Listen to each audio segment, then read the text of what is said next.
السلام علیکم ورحمۃ اللہ وبرکاتہ۔ امید کرتا ہوں کہ تمام دوست خیر و عافیت سے ہوں گے۔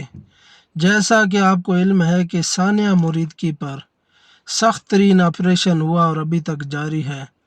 آج علماء اہل سنت نے اور پاکستان تحریک انصاف نے ملک گیر احتجاج کا اعلان کیا تھا، جس کی وجہ سے ہر جگہ پر پولیس پہنچی ہوئی ہے۔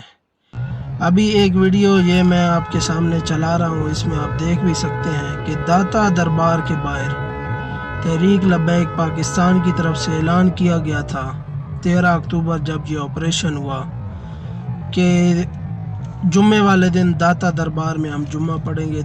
تمام کارکنان داتا دربار پر پہنچے، لیکن آج تو بعد میں ٹی ایل پی نے خیر اعلان چینج بھی کر دیا تھا، اور سعد بھائی اور انس بھائی کا ابھی تک کچھ پتہ نہیں چل رہا ہے۔ اور وہ داتا دربار پر جو اکٹھ ہونا تھا، اس کے خدشے کی وجہ سے پولیس نے داتا دربار کو چاروں طرف سے گھیر لیا ہے، اور یہ بھی امید لگائی جا رہی ہے کہ ابھی داتا دربار کو بھی یہ لوگ سیل کرنے پہ لگے ہوئے ہیں۔ مزید ویڈیوز کے لیے چینل ضرور سبسکرائب کریں، دعاؤں میں یاد رکھیں۔ اللہ حافظ۔